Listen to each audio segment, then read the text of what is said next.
Mis hermanos, Dios les bendiga. Bienvenidos a un repaso de la lección de escuela sabática. En esta ocasión, hermanos, vamos a estudiar la lección número 9. Así que, hermanos, antes de iniciar, como siempre lo hacemos, les invitamos, hermanos, si aún no lo han hecho, suscríbanse al canal. Para nosotros, como Ministerio Apología Adventista, es una enorme bendición que ustedes se suscriban al canal.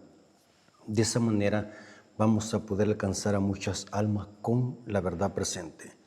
Así que, hermanos, gloria a nuestro Dios, porque nos permite una vez más poder tener el repaso de la lección de escuela sabática. Así que, hermanos, sean bienvenidos. Vamos a orar para que Dios dirija este importante repaso de la lección. Vengamos de rodillas. Bendito Señor que estás en el cielo, santificado sea tu nombre. Te agradecemos porque permite que tu siervo pueda presentar este repaso de la lección. Te pedimos que bendigas nuestro intelecto, nuestro corazón, para que podamos atesorar este mensaje. Bendice a tus hijos, bendice a aquellas personas que van a escuchar este mensaje, que podamos aprender todos y podamos reforzar nuestro conocimiento. Guíanos a toda verdad. A través de la presencia de tu Espíritu Santo, te lo suplicamos en el nombre de Jesús. Amén. Ok, hermanos, Dios me los bendiga. La lección que vamos a estudiar es la lección número 9. Que trae como título el conflicto cósmico. Ahora, es importante, hermanos, comprender que lo que pasa en esta tierra simplemente es la repercusión de un conflicto que inició en el cielo.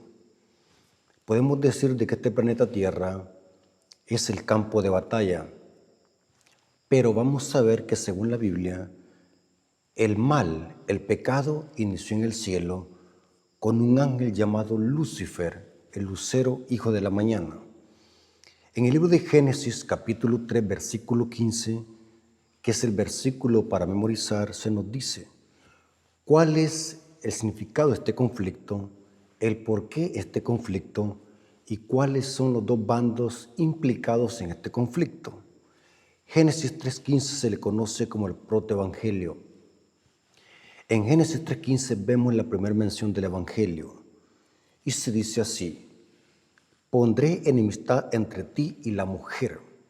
Estas palabras Dios se las está diciendo directamente a la serpiente, o sea, a Satanás, porque quien está usando a la serpiente es Satanás. Y pondré enemistad entre ti y la mujer. Noten que iba a haber una enemistad entre la serpiente y la mujer, y entre tu simiente y la simiente suya. Esta te herirá en la cabeza y tú le herirás en el talón o en el calcañal. En este texto bíblico vemos cómo nos dice por qué es el conflicto, contra quién es el odio y cuáles son los dos bandos. Al hacer un estudio profundo de este versículo, vamos a notar de que la serpiente aquí es un símbolo del diablo, según Apocalipsis 12, versículos 7 al 10. Porque Apocalipsis 12 es lo mismo que Génesis 3.15, pero amplificado. O sea, para entender Génesis 3.15, tenemos que ir a Apocalipsis 12. La serpiente aquí es el diablo, según Apocalipsis 12, 7 al 10. La mujer es un símbolo de la iglesia, aunque en ese momento era Eva, pero en profecía bíblica la mujer representa a la iglesia, al pueblo de Dios. Eso lo vemos en Apocalipsis 12. La simiente de la mujer, porque la enemistad de la serpiente iba a ser primordialmente contra la simiente de la mujer. No es primordialmente contra la mujer, aunque el diablo odia a la mujer, pero su enemistad primordialmente es contra la simiente de la mujer. Esta palabra simiente es del hebreo sera. Se puede traducir como estirpe, prole, esperma, descendencia. Y vamos a ver de que según la Biblia, esa simiente de la mujer, esa descendencia de la mujer, representa a Cristo. Según Pablo, lo dice en Gálatas 3:16 y los versículos 28 al 29. O sea que la simiente de la mujer tiene dos aplicaciones. Es Cristo, según lo dice Pablo en Gálatas 3:16, y también representa a los que se unen a Cristo son simiente de Abraham. Eso lo dice Gálatas capítulo 3, versículos 28 al 29. Y vemos aquí que hay una simiente de la serpiente. Y según la Biblia, la simiente de la serpiente o la descendencia de la serpiente son los impíos, los rebeldes, los que rechazan y pisotean la ley de Dios. Eso lo dice Juan 8:44, los hijos del diablo. Ahora, no podemos espaciarnos mucho en Génesis 3:15, porque esto es simplemente un repaso de la lección. Pero hay mucha información, hermanos, en el libro Conflicto de los Siglos. El libro Conflicto de los Siglos, hermanos, y el libro Patriarcas y Profetas, y el libro Historia de la Redención nos amplían en lujo de detalle cómo inició el pecado y sobre quién inició en el cielo y el por qué fue y contra quién fue. Aquí en la introducción de la escuela sabática del día sábado hay dos preguntas que las vamos a responder en el transcurso de esta semana. La primera pregunta es: ¿dónde enseña la Escritura que existe un conflicto cósmico entre Dios y Satanás? La otra pregunta es: ¿cuál es la naturaleza de este conflicto según las Escrituras? Vamos a ver que hay muchos pasajes bíblicos donde la Biblia enseña dónde inició este conflicto. Por ejemplo, Apocalipsis 12, versículos 7 al 10, nos presenta que este conflicto inició en el cielo. Y dice así: después hubo una gran batalla en el cielo. Miguel y sus ángeles luchaban contra el dragón, y luchaban el dragón y sus ángeles, pero no prevalecieron, ni se halló ya lugar para ellos en el cielo. Y fue lanzado fuera el gran dragón, la serpiente antigua, que se llama Diablo y Satanás. O sea, quien usó a la serpiente, al animal, era Satanás, era Lucifer. O sea que la serpiente fue como un medium. Los animales no hablan, sino que Satanás usó a la serpiente y quien hablaba era Satanás, porque los animales no hablan. Y aquí se menciona que Satanás es la serpiente antigua que se llama Diablo y Satanás, el cual engaña al mundo entero. Pero noten que se habla que hubo una batalla en el cielo, porque el conflicto, este conflicto cósmico, inició en el cielo. O sea que lo que pasó en el cielo tiene una repercusión en la tierra. Y la tierra es el campo de batalla. Por ejemplo, Apocalipsis 12:17 se nos dice el por qué es este odio, el por qué es esta enemistad. Y vamos a ver en el transcurso de esta lección que ese odio y esa enemistad es por la adoración y por la obediencia a los mandamientos de Dios. O sea, en este conflicto está como centro el carácter de Dios, su ley y la adoración, porque el diablo eso es lo que disputa. El diablo, desde que se rebeló contra Dios en el cielo, buscaba adoración. Y vamos a ver de que según la Biblia ese conflicto sigue y al final de la historia ese mismo conflicto terminará con adoración, con obediencia. Van a haber dos bandos que van a disputarse territorio: los que adoran a la bestia, los que adoran a Satanás a través de la bestia, y los que adoran al Creador y obedecen sus mandamientos.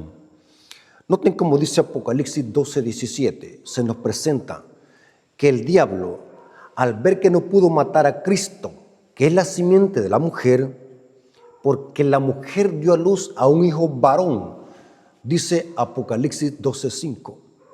Pero el diablo, al ver que no pudo matar a Cristo, usando a Herodes, vamos a ver de que ahora el diablo se lanza contra la mujer. Aquí no es María, sino que representa al pueblo de Dios que guarda los mandamientos. Porque el centro de este conflicto es la obediencia, la adoración y el carácter de Dios.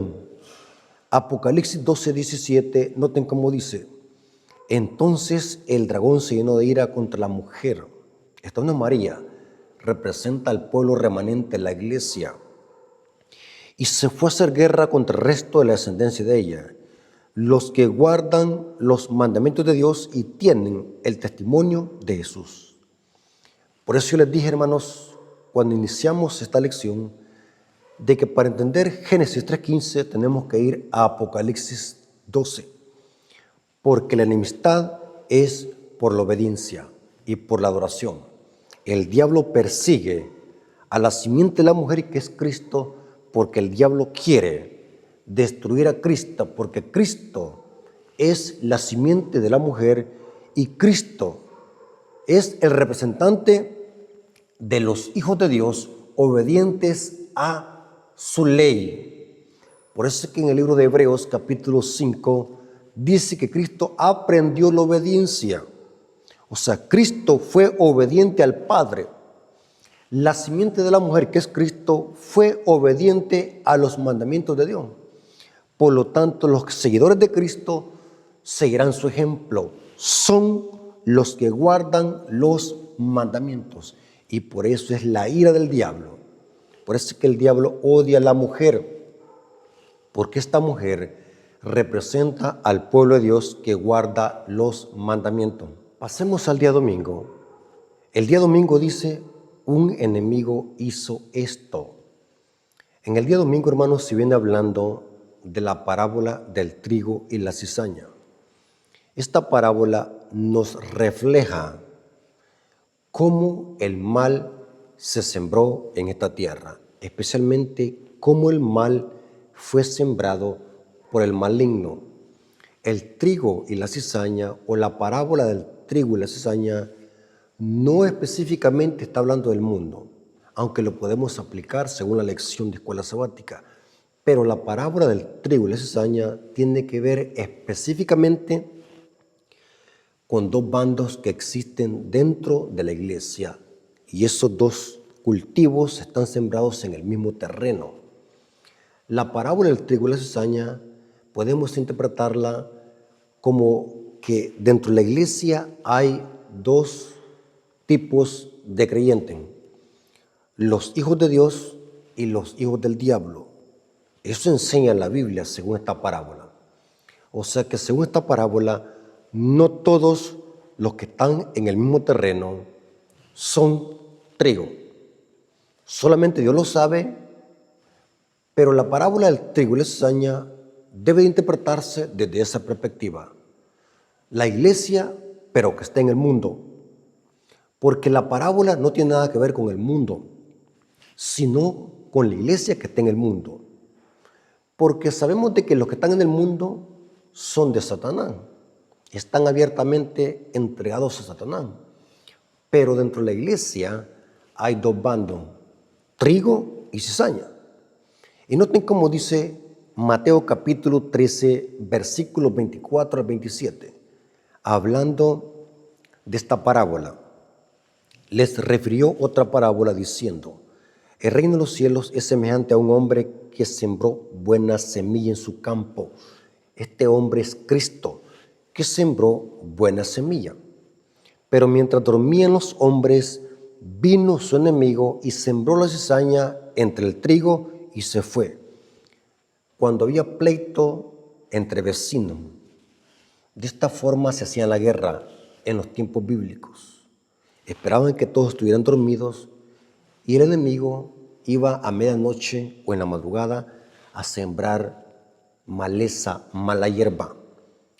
O sea, este era un lenguaje muy conocido entre los apóstoles, entre la iglesia primitiva, entre los judíos. Y Cristo usó este ejemplo para enseñar una parábola, una enseñanza profunda y espiritual. Mientras los hombres dormían, vino su enemigo y sembró la cizaña entre el trigo y se fue. Y cuando salió la hierba y dio fruto, entonces apareció también la cizaña. Vinieron entonces los siervos del padre de familia y dijeron, noten, ¿no sembraste buena semilla en tu campo? ¿De dónde pues tiene cizaña? Porque los enemigos de esta manera se hacían la guerra en los tiempos bíblicos. Malear el cultivo, arruinar el cultivo. Y esto representa cómo dentro de la iglesia ha ingresado el mal. El mal no es provocado por Dios. El mal es sembrado por Satanás, el maligno que siembra la cizaña. Porque dentro de la iglesia hay dos grupos. Noten cómo esta parábola revela lo que pasó en el cielo. Satanás engañó a la tercera parte de los ángeles y les metió cizaña. Satanás usó la mentira. Y dice Apocalipsis 12 que se trajo la tercera parte de los ángeles y fueron arrojados a la tierra. Pero el diablo, para engañar a esa tercera parte de los ángeles, hizo uso de la lisonja y la mentira. Noten cómo dice este libro, en el libro Palabras de Vida del Gran Maestro, en la página 52, este libro explica con detalles qué representa o qué significa la parábola del trigo y la cizaña. El título se llama ¿Por qué existe el mal? Voy a leer solamente algunos fragmentos de este libro para que podamos nosotros comprender a qué se refiere la parábola del trigo y la cizaña. Palabras de Vida del Gran Maestro, página 52, párrafo 2 dice: la parábola de Cristo nos enseña a ser humildes y a desconfiar de nosotros mismos y a no juzgar ni condenar a los demás. No todo lo que se siembra en el campo es buena simiente o buena semilla. El hecho de que los hombres se hallen en el seno de la iglesia no prueba que sean cristianos, porque la parábola está hablando de la iglesia. Porque dentro de la iglesia hay dos bandos, trigo y cizaña. Porque muchos quizás pueden aplicar esta parábola al mundo. No, es la iglesia, pero en el mundo. Lo que podemos aprender en términos generales de esta parábola es que aunque en la iglesia hay dos bandos y solamente Dios conoce la cizaña y quién es trigo, y esa es la enseñanza espiritual que podemos nosotros aprender de esto, de que el único que puede sacar y arrancar la cizaña es Cristo. Dios es el único que no se puede equivocar, mientras que nosotros sí. Dice el Espíritu de Profecía, inclusive en esta misma cita, en este mismo capítulo se explica, dice que Dios nos ha mandado como iglesia a separar a los que persisten en pecado manifiesto, pero no permite Dios que juzguemos los caracteres de los corazones. Es cierto que la iglesia debe de aplicar la disciplina, pero no debe de juzgar los corazones. Solamente Dios conoce quién es trigo y quién es cizaña. Palabra de Vida del Gran Maestro dice así: la cizaña y el trigo han de crecer juntamente hasta la cosecha. La cosecha es el fin del tiempo de gracia. Noten que la separación del trigo y la cizaña se hace al fin de la siega, que es el fin del tiempo de gracia. O sea que esta separación se está llevando a cabo en el juicio pre-advenimiento. Mateo capítulo 13, versículo 30 dice: dejad crecer juntamente lo uno y lo otro hasta la siega. Y al tiempo de la siega yo diré a los segadores, estos son los ángeles los segadores, recoged primero la cizaña y atarla en manojos para quemarla, pero recoged el trigo en mi granero. Noten, porque la siega es el juicio. Cuando termine el juicio, habrá terminado la siega. Muchos creemos de que la separación Cristo la hará cuando venga por segunda vez. Eso es erróneo. Cuando Cristo viene por segunda vez, viene a dar a cada quien según su paga, según sus obras. Significa que esa sentencia se hizo de antemano y se hace en el juicio. Es en el juicio pre-advenimiento donde Cristo separa la cizaña del trigo. Es en el juicio pre-advenimiento donde Dios separa los peces buenos de los malos. O sea, todas las parábolas que Cristo contó deben entenderse desde esta perspectiva.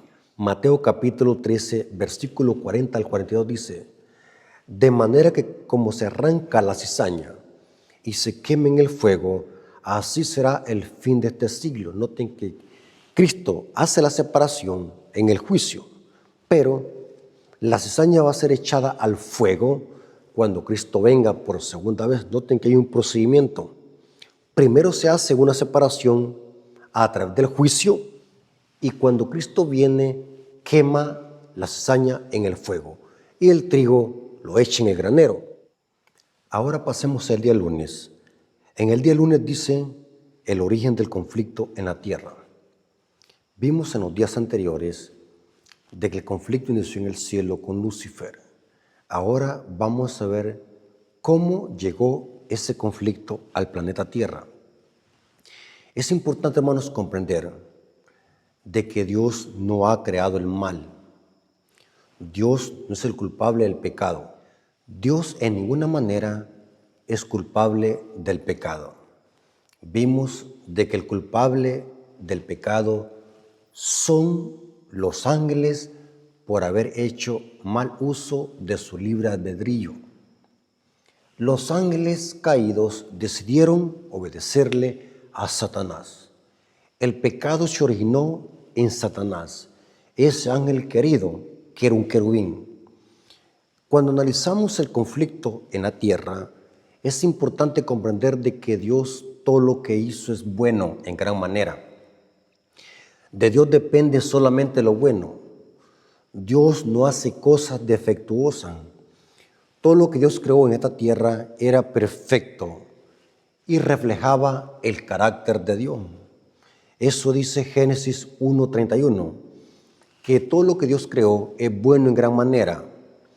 El mal simplemente es el fruto de la desobediencia del hombre, porque el hombre hizo mal uso de su libre albedrío.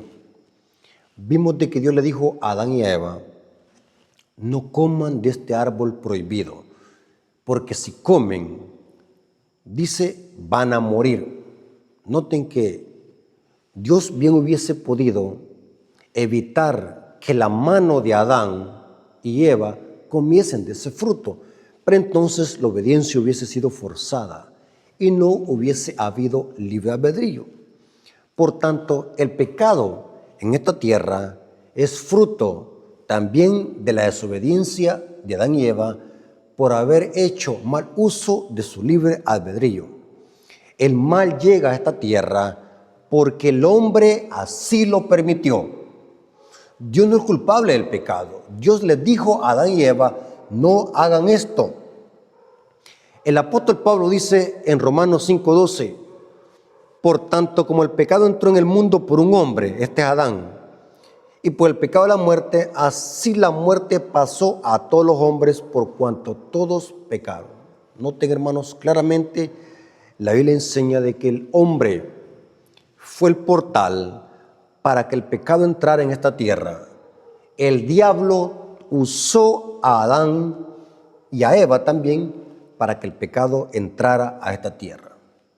Si Adán y Eva no hubiesen pecado, no estaríamos como estamos hoy.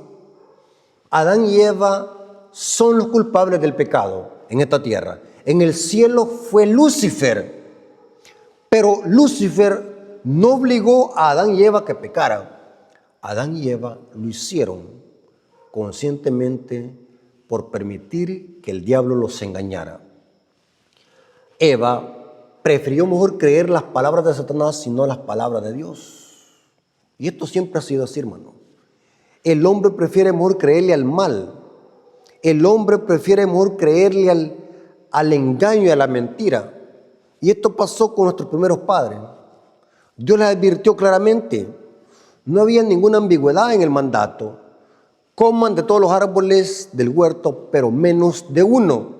El libro de Génesis capítulo 3, versículo 1 al 7 se nos dice que el diablo usó a la serpiente para que la serpiente con sus encantamientos, porque la serpiente antes de la caída no se le tenía miedo. Y según el Espíritu decía, su piel brillaba como diamante y tenía alas, volaba. Después del pecado es de que la serpiente se arrastra como maldición. Pero al principio la serpiente era hermosa. El diablo usó un animal hermoso. Su piel brillaba como diamante y volaba, saltaba de árbol en árbol, o sea que la serpiente no se arrastraba. Por eso es que el diablo usó a esa serpiente, porque la serpiente fue un medium. No es que la serpiente hable, la serpiente no habló en ninguna manera, sino que el diablo usó a la serpiente como un medium. Aquí quien está hablando es Satanás, no es la serpiente. Y Génesis capítulo 3, versículo 1 al 7 dice: pero la serpiente era astuta más que todos los animales del campo que Jehová Dios había hecho, la cual dijo a la mujer. Aquí no es la serpiente la que está hablando, sino que es Satanás usando a la serpiente.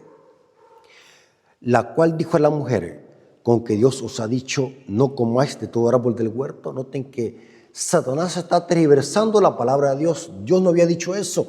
Dios había dicho, de todos los árboles del huerto podrán comer menos de uno. Pero ahora noten que el diablo, usando a la serpiente, está haciendo un juego de palabras para tergiversar lo que Dios había dicho. Con que Dios os ha dicho, no comáis de todo árbol del huerto.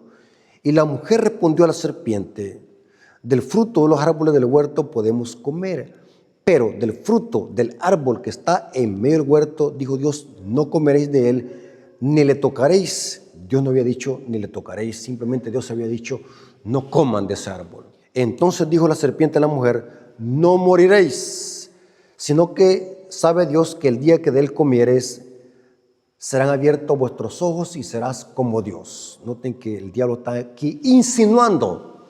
Noten que el diablo está insinuándole un mal pensamiento a Eva.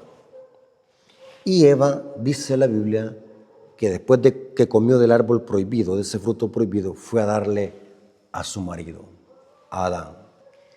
Y por esa desobediencia de Adán y Eva, la maldición entró a esta tierra.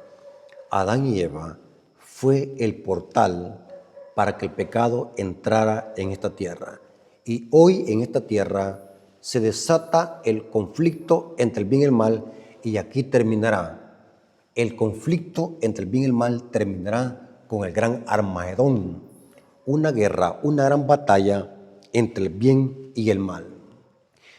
Por eso es que en Apocalipsis 12, versículo 9, a Satanás se le llama la serpiente.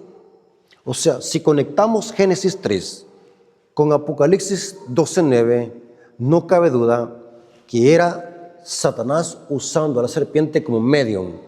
Y dice Apocalipsis 12:9, y fue lanzado fuera el gran dragón, la serpiente antigua, que se llama Diablo y Satanás, el cual engaña al mundo entero, fue arrojado a la tierra y sus ángeles fueron arrojados con él. El conflicto cósmico inició en el cielo. Pero en esta tierra inició en el Edén, cuando el diablo hizo caer a nuestros primeros padres. Pasemos al día martes. El día martes dice el origen del conflicto en el cielo. Muy importante eso. Ahora, cuando analizamos el conflicto en el cielo, es importante que nosotros comprendamos en quién se orinó el mal. Dios creó a los ángeles perfectos, con libre albedrío. Igual como Dios creó a Adán y Eva, los creó perfectos, con libre albedrío. Esto pasó con los ángeles en el cielo. Los ángeles decidieron, por su propia voluntad, rebelarse en contra del gobierno de Dios. Pero el pecado, la maldad, inició en un ángel llamado Lucifer, el lucero hijo de la mañana. Los antiguos griegos y los persas le llamaban el lucero de la mañana a la estrella Venus. Al diablo en la profecía bíblica se le llama Lucifer, el portador de luz, el lucero de la mañana. Noten cómo dice Isaías 14, 12 al 14. Es interesante que cuando analizamos Isaías 14 y Ezequiel 28, se hacen una analogía entre el rey de Babilonia y el rey de Tiro. Cuando analizamos una analogía, vamos a ver de qué es una comparación. Primero Dios le habla al rey de Tiro y al rey de Babilonia, y después le habla a quién está usando a estos reyes, quién está detrás de estos reyes, y es Lucifer, el diablo. Por eso que en Isaías 14 y Ezequiel 28 se usa una analogía entre el rey de Tiro y el rey de Babilonia. Pero cuando analizamos la segunda parte del capítulo, vemos de que Dios ahora le está hablando a un ser espiritual que está usando tanto al rey de Babilonia como al rey de Tiro. Isaías 14, 12 al 14, noten cómo se habla de Lucifer. ¿Cómo caíste del cielo, oh lucero, hijo de la mañana? Cortado fuiste por tierra, tú que debilitabas a las naciones, tú que decías en tu corazón. Noten, porque el pecado inicia en el corazón, sinónimo de mente. Noten lo que decía este ángel: subiré al cielo, en lo alto junto a las estrellas de Dios levantaré mi trono, y en el monte del testimonio me sentaré a los lados del norte, y sobre las alturas de las nubes subiré y seré semejante al Altísimo. O sea que este ángel caído quería usurpar el lugar de Dios, quería buscar adoración, quería ser igual a Dios. Aquí dice, o sea que aquí vemos de que el conflicto final inició por la adoración. El diablo se llenó de envidia, de odio contra Cristo, porque según Hebreos, el Padre le dice a los ángeles: adoren al Hijo, porque Cristo merece la adoración, porque Él es igual a Dios. Y esto lo llenó al diablo de ira y de envidia. El orgullo fue lo que llevó a la caída de este ángel, porque este ángel buscaba adoración. Aquí dice que quería ser semejante al Altísimo. Ezequiel 28, 14 al 17 lo especifica más. Ezequiel 28, versículo 14 al 17, usando siempre la analogía del rey de Tiro, dice así: tú querubín grande protector. O sea que este ángel era un querubín. ¿Quiénes son los querubines o qué eran los querubines? Los querubines eran los que están cerca del trono de Dios. Dios le dijo a Moisés: lábrate 2 querubines de oro y ponlos encima del arca, encima del propiciatorio. Esos querubines representan en Apocalipsis los 4 seres vivientes. Satanás era uno de esos querubines. Satanás era uno de esos seres vivientes, pero por su caída fue destronado. Satanás, por su rebelión, fue echado a tierra, y el ángel Gabriel ocupó su lugar. El que ocupa el lugar de Lucifer en el cielo ahora es el ángel Gabriel. Según Lucas, se puede demostrar bíblicamente que el que sustituyó a Lucifer en el cielo ahora es el ángel Gabriel. Gabriel es un querubín, pero los querubines son los que están cerca del trono de Dios. En Isaías capítulo 6 se le llama serafines. En el hebreo, serafín significa el que quema o el que arde, pero es lo mismo que 4 seres vivientes o los querubines. Satanás era un querubín.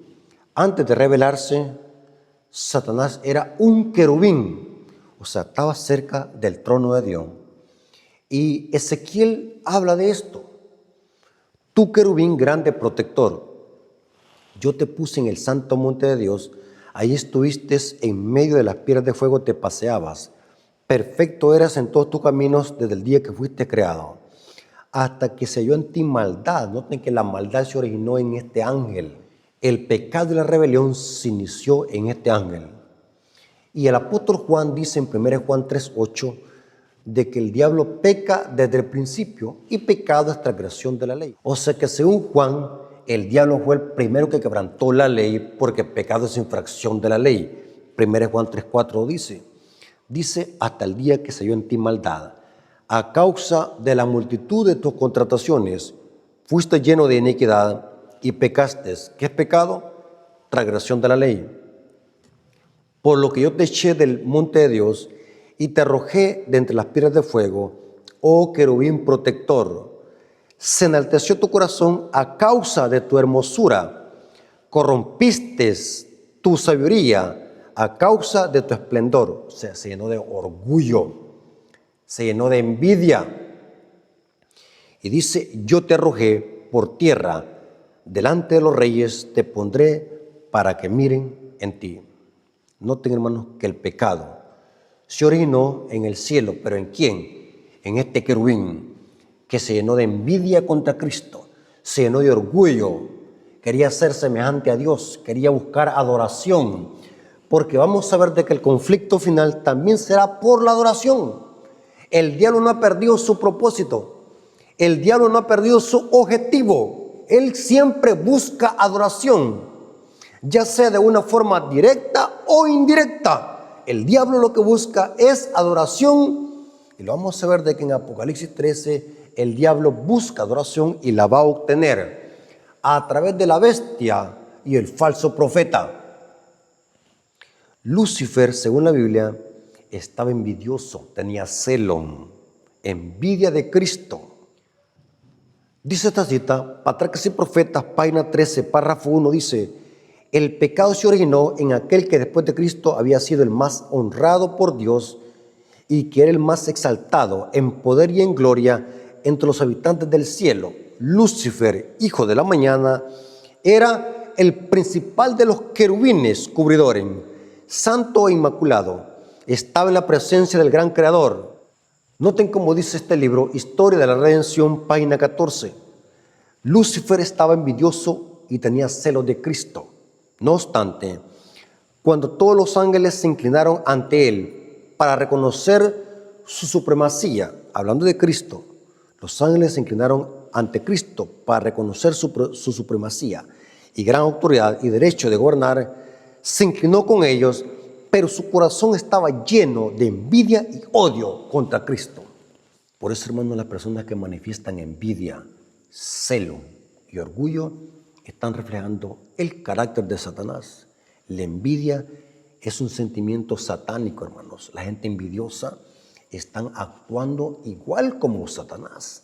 La gente que tiene celos de alguien es el mismo carácter de Satanás. Aquí dice que el diablo tenía celos de Cristo. Noten, buscaba la adoración. El diablo quería que los ángeles lo adoraran a él. No podía tolerar que los ángeles adoraran a Cristo, porque según la Biblia, Cristo merece la adoración, y eso el diablo no lo puede tolerar. El día miércoles, noten cómo dice, el miércoles dice, si me adoran. Es interesante que vamos a ver en este día que el diablo siempre ha buscado adoración, y el diablo aprovechó de que el Hijo amado, el Hijo de Dios, se humanizara. Y él pensó, o sea, Satanás pensó que así como hizo caer al primer Adán, iba a hacer caer al segundo Adán a través de la comida. El primer Adán cayó a través de la comida, en un huerto donde no había hambre, y aún así el diablo los hizo caer por la comida y por el apetito. El diablo en su mentalidad diabólica dijo, bueno, hoy viene este segundo Adán, Cristo, el Hijo amado, se humanizó, voy a hacerlo caer a través de la comida. Noten, Mateo capítulo 4, versículos 8 al 10. Noten lo que está diciéndole el diablo a Cristo. Y de paso, dice el Espíritu de Profecía, que el diablo se le apareció a Cristo como un monarca. Las películas de Hollywood aparece una serpiente, pero no se apareció una serpiente. El diablo se le apareció a Cristo como un monarca, como un príncipe, como un ángel de luz en el desierto. Esto lo corrobora el libro de Deseando a la gente y tiene sentido, porque Pablo dice que el diablo se hace pasar como ángel de luz. Mateo capítulo 4, versículo 8 al 9 dice, otra vez le llevó el diablo a un monte muy alto. Esta es una de las 3 tentaciones que el diablo le lanzó a Cristo. Y le mostró todos los reinos del mundo y la gloria de ellos, y le dijo, todo esto te daré si postrado me adoran. Noten, en otras palabras, el diablo está insinuándole a Cristo, no tienes necesidad de sufrir en la cruz. No tiene necesidad que te humillen los romanos y los judíos. Sin hacer eso, yo te haré todos los reinos del mundo.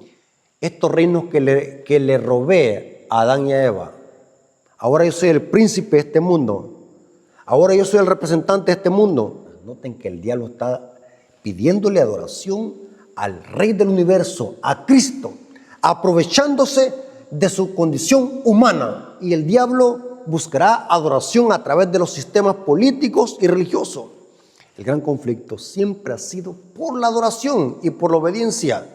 Y dice el versículo 10, Mateo 4:10 dice: entonces Jesús le dijo: vete, Satanás, porque escrito está: al Señor tu Dios adorarás y a Él solo servirás. Cristo usó las Escrituras para poder contrastar las tentaciones del diablo. Noten, el diablo lanzó 3 tentaciones contra Cristo. Una de ellas es que le iba a dar todos los reinos de este mundo sin necesidad de sufrir humillación. Simplemente el diablo quería que Cristo lo adorara. Pero Cristo claramente dijo: solamente al Señor tu Dios adorarás y a Él servirán. Esa palabra adoración es del griego proskuneo. Adorar es proskuneo. El único que merece adoración es Dios. Pero Satanás busca adoración a través de la bestia y el falso profeta. En Apocalipsis 13:4 vemos cómo este conflicto va a terminar. Por eso es que yo siempre he dicho, hermanos, que la marca de la bestia tiene que ver con adoración y obediencia. No es como dicen los protestantes, que tiene que ver con un chip. Eso es incoherente. El conflicto final será por la adoración y por la obediencia. Apocalipsis 13, versículo 4. Y adoraron al dragón que había dado autoridad a la bestia. Y adoraron a la bestia diciendo: ¿quién como la bestia y quién podrá luchar contra ella? Noten que ahí está la palabra proskuneo. El diablo buscando adoración a través de la bestia. Mientras que vemos por otro lado a un remanente que adora al Creador. Apocalipsis 14:7 dice: diciendo a gran voz: temed a Dios y dadle gloria, porque la hora de su juicio ha llegado. Y adorar, ahí está la palabra adoración, proskuneo. Y adorar a aquel que hizo el cielo, la tierra, el mar y las fuentes de las aguas. Pero este remanente que adora al Creador, noten cómo se le identifica: los que guardan los mandamientos. Apocalipsis 14, versículo 12.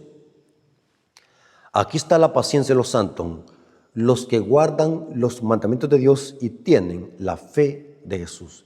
O sea que el conflicto final será por la adoración, será por la obediencia. Y esto tiene que ver con tener el sello de Dios. Los que tienen el sello de Dios adoran al Creador y obedecen sus mandamientos. Los que tienen la marca de la bestia adoran a la bestia y siguen por ende los mandamientos inventados y creados por la bestia. Interesante, hermanos, muy interesante. En 2 de Tesalonicenses capítulo 2, noten cómo dice: 2 de Tesalonicenses capítulo 2, versículo 4, se nos dice que el diablo siempre ha buscado adoración. Hablando del anticristo, del hombre de pecado y el hijo de perdición, el cual se opone y se levanta contra todo lo que se llama Dios y es objeto de culto, tanto que se siente en el templo de Dios como Dios haciéndose pasar por Dios. Noten que el diablo busca adoración a través del hombre de pecado y el hijo de perdición, que es lo mismo. La bestia y el hijo de perdición es lo mismo, es el mismo sistema, pero con diferentes nombres. El hijo de perdición y el hombre de pecado y la bestia representa al sistema papal, un sistema apóstata de falsa religión. Y aquí vemos de que el diablo busca adoración a través de la bestia y su imagen. Es muy importante que nosotros comprendamos esto, hermano, que el conflicto final siempre ha sido por eso, y en esto va a terminar, por la adoración. No anden creyendo que la marca de la bestia tiene que ver con un chip, o con el petróleo, o con una inyección, o con un diagrama de barra. Nada que ver, hermanos. Cuando dejamos que la misma Biblia se interpreta sola, no cabe duda que el conflicto final será por la adoración y por la obediencia. El día jueves dice, la naturaleza del conflicto cósmico. Vamos a ver de que el diablo tuvo éxito en el cielo, porque el diablo hizo uso de la lisonja y la mentira, algo de lo cual Dios no puede hacer uso. El diablo tuvo éxito de engañar a la tercera parte de los ángeles porque usó la lisonja y la mentira. Por eso es que el diablo tuvo éxito. Dice que engañó a una tercera parte de los ángeles. Son miles de millones de ángeles que hay en el cielo. Y el diablo se trajo una tercera parte.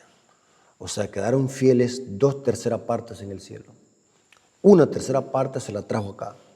Y son los demonios que andan haciendo maldad en esta tierra.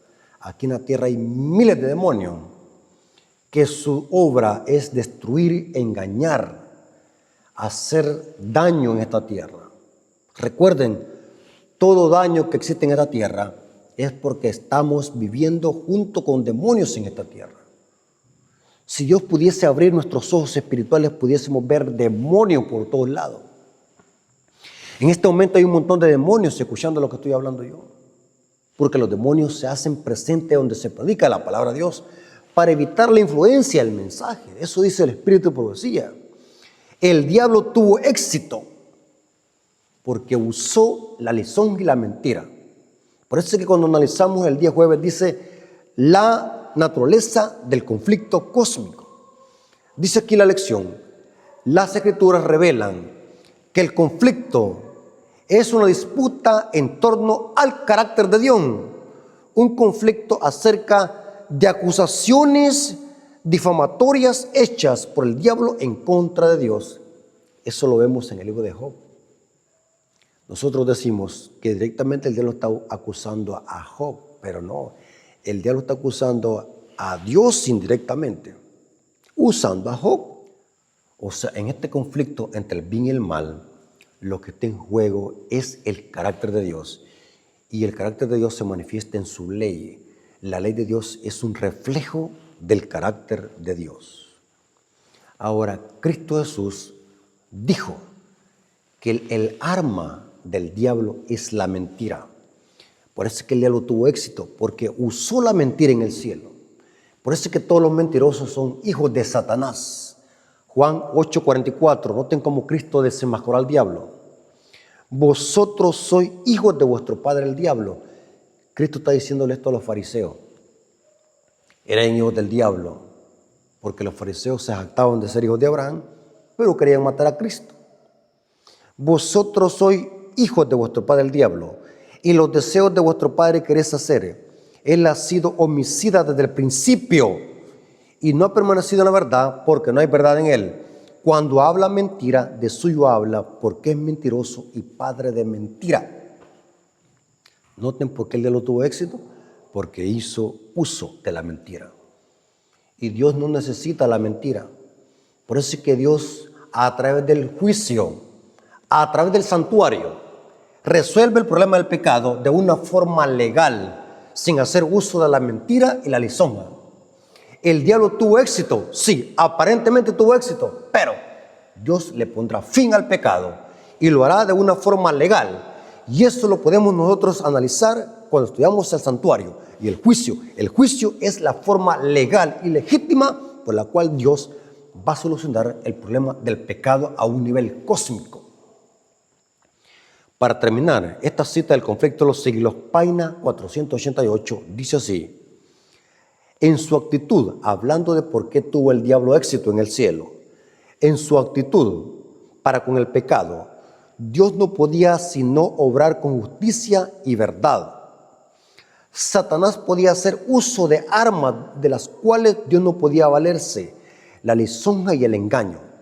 Satanás había tratado de falsificar la palabra de Dios y había representado de un modo falso un plan de gobierno ante los ángeles, sosteniendo que Dios no era justo al imponer leyes y reglas a los habitantes del cielo. Noten que el primero que se rebeló en contra de la ley de Dios fue el diablo. El diablo en el cielo decía que las leyes de Dios son tiranas, injustas, que nadie las puede guardar. En el cielo no tenemos necesidad de leyes. O sea que el diablo quería de que en el cielo no hubiese un gobierno divino. Así que el diablo es el primer quebrantador de la ley. El diablo es el primer antinomos, el primer enemigo de la ley. Y noten lo que decía el diablo, sosteniendo que Dios no era justo al imponer leyes y reglas a los habitantes del cielo, que al exigir de sus criaturas sumisión y obediencia, solo estaba buscando su propia gloria. Pero eso debía ser puesto de manifiesto ante los habitantes del cielo y ante todos los mundos. Por eso es que Dios hace un juicio, porque el juicio vindica el carácter de Dios ante el universo y al mismo tiempo, hermanos, se evidencia quién es Satanás. En la cruz, Cristo desenmascaró al diablo y se pudo demostrar ante el universo que el diablo es un homicida y un mentiroso. Fue en la cruz donde el diablo se le quitó el privilegio de poder ir al cielo. Según la Biblia, el diablo podía ir muy a menudo al cielo, pero cuando Cristo murió, el diablo fue echado de una vez por todas y el diablo no tiene acceso a ir al cielo, a acusar a los hijos de Dios. Hermanos, lo que podemos aprender de esta lección, en resumen, es de que el mal, aunque aparentemente se vea que va teniendo éxito en este mundo y que va proliferándose, Dios le va a poner fin al pecado y lo va a hacer de una forma legal a través del juicio. Hermanos, Dios les bendiga. Espero que este repaso de la lección haya sido para complementar más nuestro estudio personal y podamos creer cada día de que vale la pena estar de parte del ganador, que es Cristo Jesús. Cristo Jesús es el único que merece la alabanza y la gloria por los siglos de los siglos. Amén. Vamos a orar para darle gracias a nuestro Dios por este repaso de la lección. Vengamos de rodillas. Bendito Señor que estás en el cielo, santificado sea tu nombre. Te agradecemos porque permitiste que tu siervo pudiese dar la lección de escuela sabática. Gracias, Señor, porque tu palabra es clara. Tu palabra nos dice cómo inició el pecado y en quién y cómo el pecado entró a esta tierra y cómo terminará. Gracias, Padre, porque tenemos un Dios de verdad que todo lo hace de una forma legal y justa. Gracias, Señor, por tu amor y tu misericordia, por mandar a tu Hijo para que muriese por nosotros. Te lo agradecemos en el nombre de Jesús. Amén. Mis hermanos, Dios me los bendiga.